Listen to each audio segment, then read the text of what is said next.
The Legend of John Henry. Retold by Heather Lyon Banks, illustrated by Joe Sinner. Focus question: what is a legend? John Henry was born into a family of enslaved people. He was just a boy. He had to work for grown men. He grew so fast that sometimes the pants he put on in the morning were too short by nightfall. Soon he was the biggest man around and the strongest too. When the Civil War ended, black people were no longer enslaved. But life was still hard because they were not treated as equal citizens. John Henry needed to find a job. Who will hire me? He wondered. At the time, railroad companies were hiring workers to build tracks all across America. The work was hard and dangerous, but John Henry was brave and strong. So, like many other black men who had once been enslaved, he went to work on the railroad. John Henry became a steel driver. Every day he swung his 20-pound hammer over and over again. Another man would hold a drill bit against a rock. Then John beat with his hammer. He broke up rocks and dug tunnels through hills to make a path for the tracks. The other workers, like John Henry, he worked harder and faster than 3 other men put together. John Henry had a deep, booming voice, and the other men enjoyed singing work songs with him.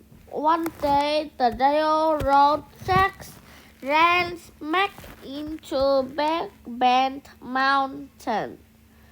Big Bend was so huge that the railroad couldn't be built around it. A tunnel would have to be built through the mountain instead. Don't worry, John Henry said. That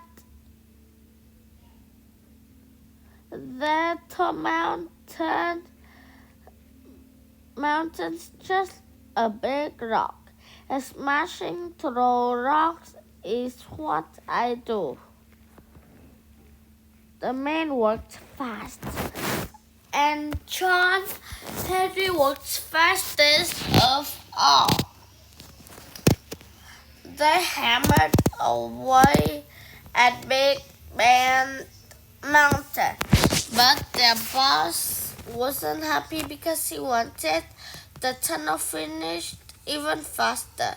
The boss said he would fire the men if the tunnel wasn't done on time.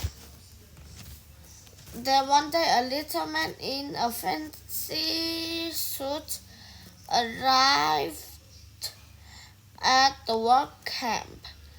He was selling a steam-powered machine that could throw rock. His machine was the size of a locomotive, and it spit fire and smoke into the air.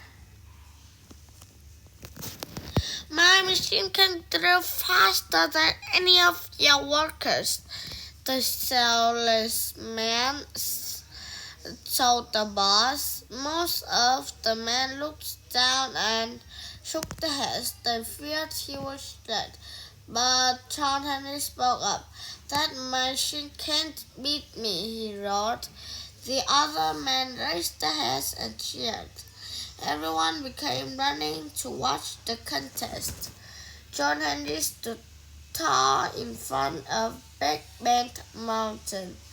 He gripped a hammer in his mighty hands. The salesman pulled the levers on his machine, and it made an awful noise. When my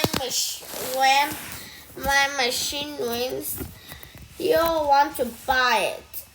It will replace all these people, he yelled to the boss. John Henry knew he had to beat the machine. If the machine won, the boss would fire the man and use the machine to drill to Big Bend Mountain. But if John Henry won, the boss wouldn't want the machine. He'd keep paying the man. For the first time in his life, John Henry looked kind of small, or maybe the machine just looked big. But what didn't scare John Henry? Ooh, the whistle blew and the contest began. John Henry groaned as he swung his hammer into the rock. He heard the machine groan too. A man is better than a machine, he said under his beneath. John Henry swung his hammer quick as lightning. He put all his strength into breaking through the rock. He pushed ahead of the machine and didn't look back. Ooh, the whistle blew again. The contest was over. John Henry had hammered through almost twice as much rock as the machine. John Henry won. But the contest was too much for John Henry. He was too strong even for his own hurt. While the men were still cheering, he sat down against a rock and died, hammer in his hand. The other workers were sad to lose John Henry. From that day on, they sang a new song as they worked. It was a song about John Henry, the still driving